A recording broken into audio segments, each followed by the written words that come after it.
Hello, everyone. Welcome back. In the part two of this series, we are going to focus more on the luxury industry. But just to give you a little bit of a background for those who have started watching this part rather than the first part, first and foremost, we'll include a link in the description of the first video.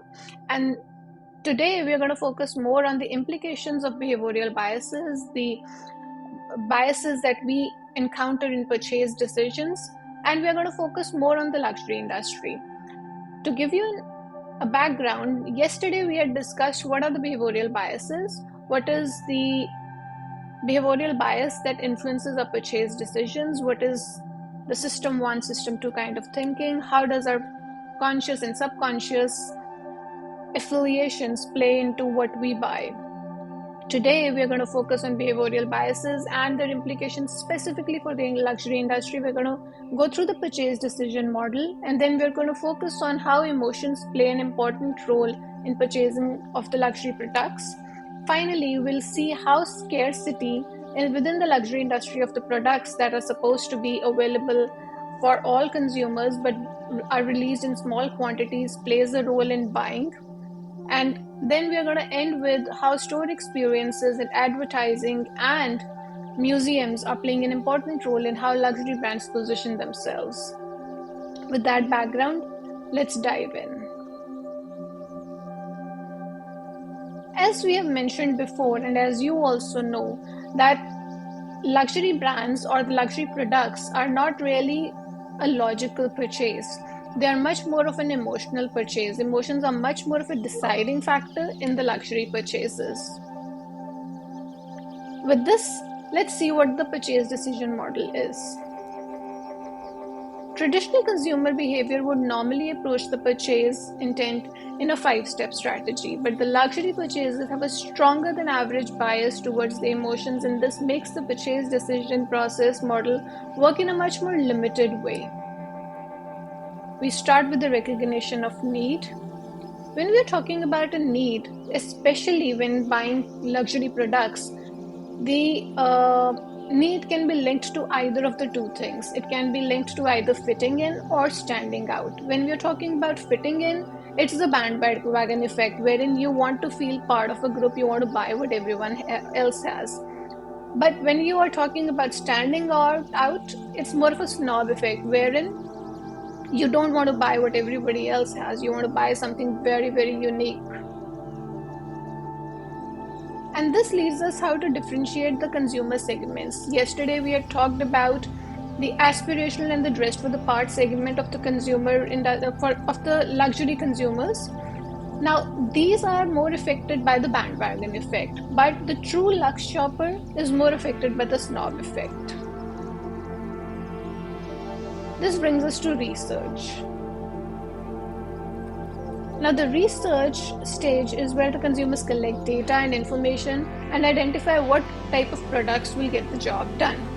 Now, but the research in the luxury industry is very challenging because the concept of luxury is intertwined with scarcity and exclusivity. As a result, a lot of the information that is made available in other categories is not really available for luxury products.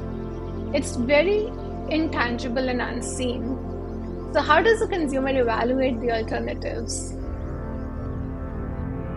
Evaluation of alternatives is also challenging because first and foremost, luxury brands are few, they don't lend themselves to easy comparison. Each luxury brand has a very clear and defined brand identity, and this means that there is no apples to apples comparison between two luxury brands. How can you compare an LV with an Hermes or an Hermes with a Chanel or an Hermes with a Dior? So what does this lead us to? In the sense, a customer can easily identify the points of parity, but for a consumer, it is very difficult to understand the points of differentiation. So that is where it's much more challenging when evaluating alternatives. Bringing us to the purchase decision. Now, this is a graph that we have talked about in our other videos also, especially when we are talking about the foundations of marketing, the foundations of strategy. This is the consumer journey model. Understanding the consumer journey model is a little tough for most brands, and with the addition of digital, it has added so many touch points into the equation that it is becoming very difficult to attribute, like what led to the purchase, what led to awareness. It's becoming a little difficult. So we'll talk about that kind of attribution in another video of ours. Coming back to the luxury and the behavioral biases. Now, luxury brands have had to find a way to navigate between awareness that explodes because of the digital content and at the same time avoid overexposure. Traditionally, the luxury brands have focused on experience of selling via the stores by providing in-store experience that leaves the customer mesmerized and provide for essential models of purchase intent, planned, and impulse buying. And this leads us to the post-purchase stage. At this point, the customers have bought the product and are experiencing the brand promise. In this context, we need to remind ourselves that the post-purchase experience is entirely subjective, as it is connected to the social validation of the luxury product.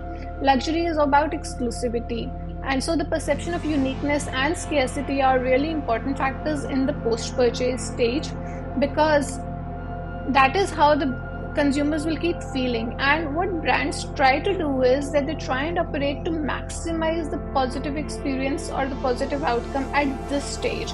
This is where most of the other consumer segments kind of leave the consumers on their own. There are very few brands which are providing the kind of post-purchase experience that luxury brands provide these days. So there is really no comparison. This is where luxury brands excel on the process of selling and the post-purchase experience, the post-purchase taking care of the customer. Again, it's all about the emotions in luxury.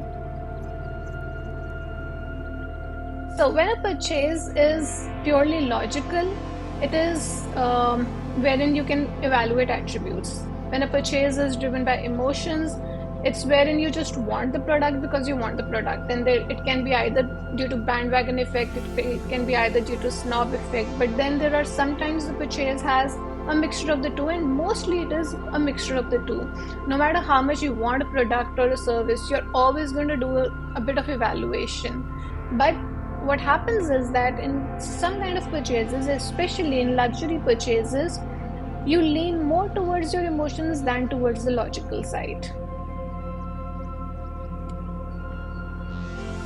So, for the logic-driven purchases, if the customers act on grounds of logic, the decision is to buy based on a comparison of benefits and costs.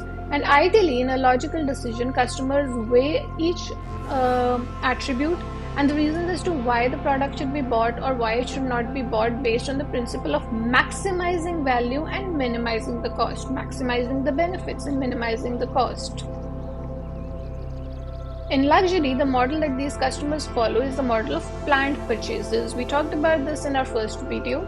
The planned purchases where the customers are those who will be more likely to follow the traditional approach to purchase decisions, making it more of a cost-benefit analysis. But when it is an emotion-driven purchase, the customers will buy on grounds of emotion that are subject to gut feeling that bypasses their rational reasoning. This gut feeling is the reaction that a brand is able to summon in the customer because of its branding, because of its brand identity, its positioning, and the brand communication. A strong brand strategy helps the luxury brands maximize this opportunity to convert customers who are susceptible to this shopping dynamic and convert a higher volume of the more impulsive buyers. This brings us to scarcity and luxury. Now, this is something that the luxury brands excel in. The way that the brands do this is by creating scarcity and by making sure that the supply is always less than the demand. This is seen most prominently in almost all collaborations. For example, the Louis Vuitton and Supreme collaboration, which is in today's world, it is also known as modern collectibles. Nike and Dior collaboration, the Tiffany and Patek Philippe collaboration.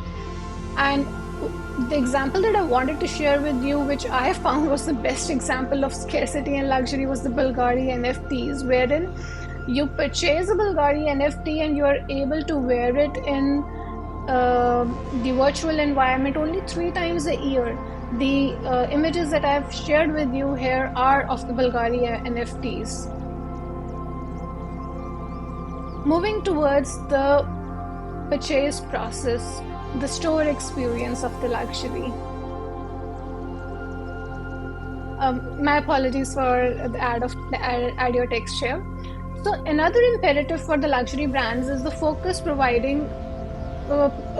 on the store experience, which resonates with the brand identity and captures the essence of the brand. For example, this checkered floor that we saw in this slide, as well as in the last slide here, it is how Prada distinguishes itself.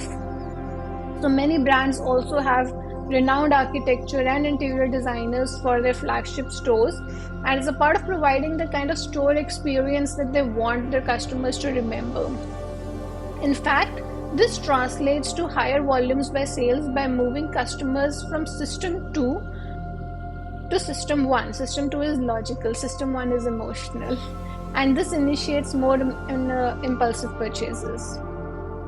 Another example here is the Chanel example, wherein all Chanel stores have Chanel number 5 fragrance sprayed in the stores. And this was the first fragrance that was launched by the founder Coco Chanel. And this adds to the storytelling and the mystique of the product, the ambience, and the brand identity of the brand. This brings us to advertising and luxury. Most luxury brands use heritage, storytelling, craftsmanship in their advertising building and the founder's vision and passage of the brand through the centuries. And emphasizing the made in country factor, for example, the leather shoes and the bags in Italy and the watches in Germany and Switzerland. One of my favorite examples of this is the Patek Philippe one, wherein you have advertisements which say that you don't buy a Patek Philippe, you merely look after it for the next generation, which kind of lends customers to think that these are not products, these are actually heirlooms that need to be passed on to the next generation. Another example that I wanted to discuss with you was that of the Rolls Royce. It has distinguished itself by saying that it's one of one. This is a very old advert of Rolls Royce wherein it says that at 60 miles an hour, the loudest voice that you see, that you hear, is of the clock ticking. But what's interesting is how Rolls Royce sells itself. Now, it uses the anchoring technique that we discussed in our last video, and it uses it in the most innovative ways. They advertise at boat shows, and in comparison of the boats that cost millions, the price tag of 500,000, that is half a mil, starts looking a much more reasonable bet compared to the boats. Now it brings us to the museums and luxury. This is where the luxury brands excel. They take advertising, storytelling, experiential marketing one step further, and in order to leverage the full appeal of heritage, many of the luxury brands have been creating museums. A museum for a luxury brand is an ultimate celebration of its heritage values associated with the brand, and it forms a long term value creation and a tool for consumer education. Museums are investments which allow growing the intangible assets of the luxury and prestige which is associated with the brand, and they also link that to art. It's not just a product anymore, it's actually a part of heritage, passage of time, and how it has become art through all these centuries. So this brings us to the conclusion, and in conclusion, it can be said that the luxury brands do recognize the strong impact that emotions and impulses play in the luxury industry and in the buying of luxury products, and they are able to reap the benefits that come from the correct communication of their collections and of their products. Brands that are able to develop persuasive narrative and legendary upbringing are able to establish a very convincing positioning strategy. And a couple of brands excel at this. We'll end with a few examples and then we'll follow this up with definite case studies. For example, the next case study that you can look forward to is of the Hermes case study.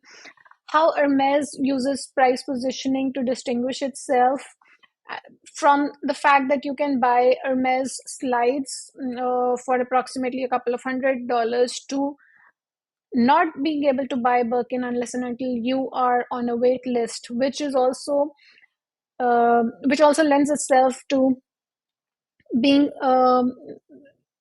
being placed there by the luxury brands itself. So in all, you can look forward to a couple of case studies. For example, Hermes. We will also talk about LVMH, especially the marketing that the LVMH group as a whole does, and we'll follow it up with a couple of quiet luxury brands. For example, Brunello Cucinelli. We also wanted to talk about Vacheron Constantine. So there are a lot of things that are coming up. So do subscribe to this channel and stay tuned in. Thank you.